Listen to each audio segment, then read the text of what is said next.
உண்மையிலே நடிகர் விஜய் நான் தமிழ்நாட்டு அரசியல்ல நான் கட்சி ஆரம்பிக்கிறேன்னு சொல்லி உள்ளாடி நுழைஞ்ச வாட்டி ஏகப்பட்ட பிரச்சனைகளை வரிசையா சந்திச்சுட்டு வர்றாரு. உள்ளாடி வந்தோடனே பார்த்தீங்கன்னா, கெட்ட பேர் வந்துச்சு. அதுக்கப்புறமேட்டு கரூர்ல கூட்ட நெரிசலாகி 41 பேர் பலியானாங்க. அதுக்கப்புறமேட்டு அவர் நடிச்ச படம் வெளியில வரல.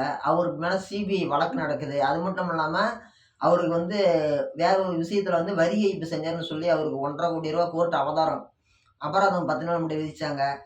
இப்ப சமீபத்துல நேற்று பார்த்தீங்கன்னா, அவங்களோட மனைவி பார்த்தீங்கன்னா, விவாகரத்து கோரி செங்கல்பட்டு குடும்ப நல நீதிமன்றத்துல வழக்கு தொடுத்திருக்கிறாங்க. இப்படி அவர் கட்சி ஆரம்பிச்சப்ப ஏகப்பட்ட பிரச்சனைகள். அவரு உண்டு, அவரு வேலை உண்டுன்னு சினிமால நடிச்சுக்கிட்டு சந்தோஷமா இருந்தப்ப அவருக்கு ஏகப்பட்ட இந்த மாரி பிரச்சனைகள் அப்படிங்கிறது பெரிய அளவுல மக்களுக்கு தெரியல. வெளியில இந்த அளவுக்கு வரல. ஆனா அவரு எப்ப இந்த மாரி அரசியலுக்கு வரேன்னு சொல்லிட்டு வந்தாரோ, யாரு சூனியம் பண்ணாங்க, யாரு செய்வன வச்சாங்கன்னு தெரியல. அவருக்கு அடுத்தடுத்து பெரிய பெரிய பிரச்சனை. இதுல தீர்க்கவே முடியாத மிகப்பெரிய ஒரு கெட்ட பேர் என்னன்னு சொல்லி கேட்டோம்னா, கரூர் துயர சம்பவத்துல 41 பேரு இறந்து போனது. இவருடைய அரசியல் வாழ்க்கையில மிகப்பெரிய ஒரு கருப்பு தினம். 41 பேர் உயிரிழந்து போனது. விஜய் அவர்களினுடைய அரசியல்ல ஒரு கருப்பு தினம் தான் பார்த்தீங்கன்னா, 41 பேர் பலியான கரூர்ல அந்த நாள். 2வது கருப்பு தினம் அப்படிங்கிறது அவிங்க மனைவி விவாகரத்து கோரி செங்கல்பட்டு உயர்நீதிமன்றத்துல வழக்கு தொடுத்தது. நம்ம யார் மேலயும் தனி மனித விமர்சனம் அப்படிங்கிறது வைக்க போறது கிடையாது. தனி மனித விமர்சனம் அப்படிங்கிறது மிக மிக தவறான விஷயம். இவர் கட்சி ஆரம்பிச்ச வாட்டி அரசியல்ல வரேன்னு சொன்ன வாட்டி இப்படி ஏகப்பட்ட பிரச்சனைகள் வருது. இதுக்கு பின்னாடி என்ன அப்படின்னு சொல்லி பார்க்கலாம். முன்ன இவர் வாழ்க்கை ரொம்ப அமைதியா தான் போயிட்டு இருந்துச்சு. ரொம்ப எல்லாரும் போலயும், எல்லா சினிமா நடிகர் போலயும் ரொம்ப அமைதியான முறையில வாழ்க்கையை நடத்திக்கிட்டு இருந்தாரு. இப்ப சமீபத்துல அவங்க மனைவி குடும்ப நல நீதிமன்றத்துல விவாகரத்து கேட்டு கேஸ் அப்படிங்கிறது போட்டிருக்கிறாங்க. நல்லா யோசிச்சு பாருங்க. இன்னைக்கு சூழ்நிலைக்கு நடிகர் விஜய் அவர்கள்ட்ட பாத்தீங்கன்னா மிகப்பெரிய ஒரு அரசியல் பலம் இருக்குது. தமிழகத்தின் ஆகப்பெரிய ஒரு ரசிகர் ஐடி விங்கு வச்சிருக்கக்கூடிய ஒரு கட்சியினுடைய தலைவர். ஒருவேளை 2 தேர்தல் அல்லது 3 தேர்தல் கழித்து முதலமைச்சராக வாய்ப்பு இருக்கக்கூடிய ஒரு நபர். அப்படி அவர் மட்டும் ஜெயிச்சிட்டாரு அப்படின்னா, சங்கீதா அவர்கள் தான் பாத்தீங்கன்னா, தமிழ்நாட்டு முதலமைச்சரோட மனைவிங்கிற அந்த ஒரு மிகப்பெரிய ஒரு அங்கீகாரம் அப்படிங்கிறது அவங்களுக்கு தான் இருந்துச்சு. ஆனா, இவ்வளவு விஷயம் இருந்தும், தமிழ்நாட்டுல உச்சபட்ச நடிகரா இருக்கக்கூடிய விஜய், அவங்க மனைவி, மிகப்பெரிய ஒரு கோடீஸ்வரன் அவங்க மனைவி, மிகப்பெரிய ரசிகர் பட்டாளம் இருக்கக்கூடிய ஒரு நபரு, இந்தியா முழுக்க பிரபலமான இருக்கக்கூடிய ஒரு நபரு.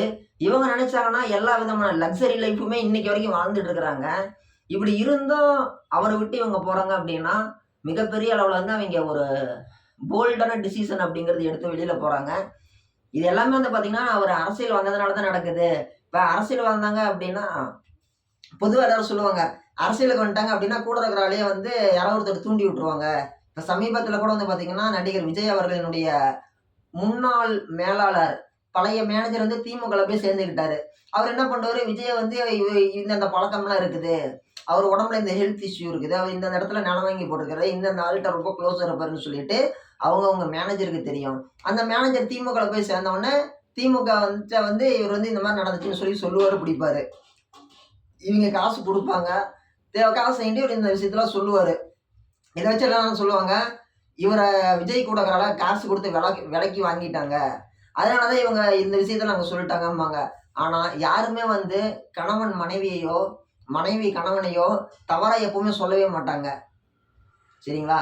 அப்படி இருந்தும் விஜய் அவர்களுடைய மனைவி வெளியில போயிருக்கிறாங்க அப்படின்னா, இதையும் கூட பாத்தீங்கன்னா, அவங்க 3 பேர் சம்பந்தப்பட்டதுதான்.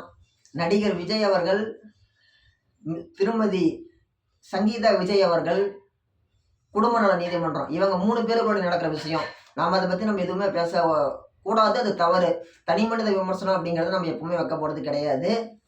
நல்லா இருந்த மனுஷன் இப்போ அவன் அரசியலுக்கு அவரோட வாழ்க்கையே ரொம்ப இதா போயிருச்சு. அவங்க அதில் மென்ஷன் பண்ணது என்ன சொல்றாங்க, 2021ல இருந்து நாங்க தனித்தனியா தான் இருக்கிறோம்.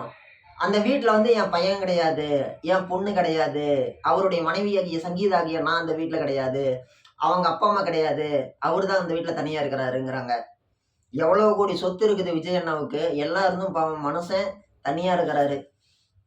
பணம்லாம் சும்மா, பணம் எல்லாம் சும்மா.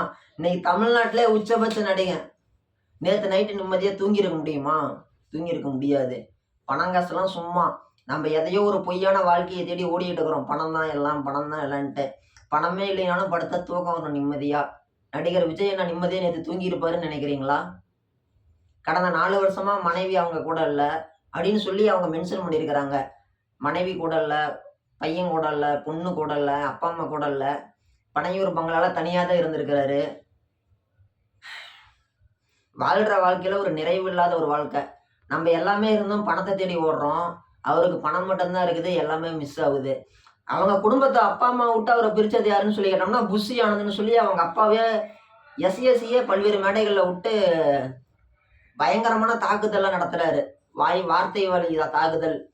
புஷி ஆனந்த் வந்து என் பையன பிரிச்சு கூட்டிட்டு போயிட்டாப்ல. புஷி ஆனந்த் ஆட்டிட்யூடே சரியில்ல. புஷி ஆனந்த் கூட சேர்ந்தனால தான் என் பையன் உருப்படாம போயிட்டான்ற மாரி அவர் ஏகப்பட்ட கருத்துக்கள் முன் வைக்கிறாங்க. பணம் தான் எல்லாம்ன்னு சொல்லி நீங்க நினைச்சீங்கன்னா, விஜய் அண்ணா வாழ்க்கை உங்களுக்கு ஒரு பாடம். பணம் தான் எல்லாம் அப்படின்னு சொல்லி நினைக்காதீங்க.